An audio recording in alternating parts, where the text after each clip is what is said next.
Despite the good news for the economy, Saturday's Mirror shows us that the good news doesn't extend to the Tory party, Nick. Yep, Tories will be wiped out if there was an election tomorrow, says veteran MP. And this is Charles Walker, who to some people was a bit of a hero during the lockdowns, quite outspoken, interesting guy. He did an interview with Times Radio. I watched it. He was extraordinarily pessimistic about the Tories' chance. Basically says if there was an election now, we'd be wiped out and the whole party would be in chaos and its future would be in doubt type of thing. Jess Phillips is praising him. That's how bad it is. So, you know, the media, there's a lot that's against the Tories right now. There's this 33-point lead. What was it there? Oh, a 19-point lead over the Tories, some polls are saying. All these different polls. A GBNews poll says 30 points. Right, I knew I had that from somewhere. So the media seem to want Starmer, right? Truss has been, like I say, not great. She hasn't got ahead of this budget thing. Now, Truss, let's be very fair, during the leadership campaign, she was quite quiet, and then she kind of came through strong. This is what she really needs to do now, because I don't know about you, Mark.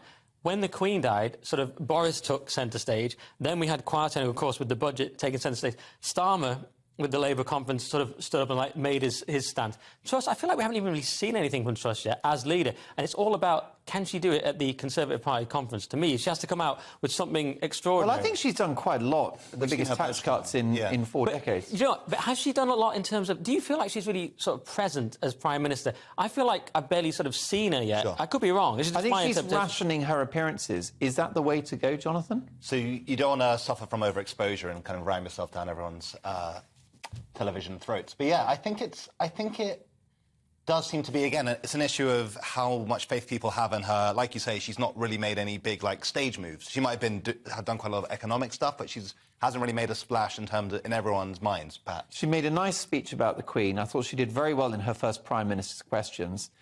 Since then, all we've had is the round of local radio interviews that I don't think went very well. She used to do Boris and do like a wacky thing like tackle a child in rugby or something. It's not a bad idea. The thing is, I'm not anti-Truss, and I can't stand all these tweets coming out that, oh, we're doomed, it's over. You know, the media are obviously desperate for Starmer. Perhaps people are sick of the Tories and are desperate for Starmer.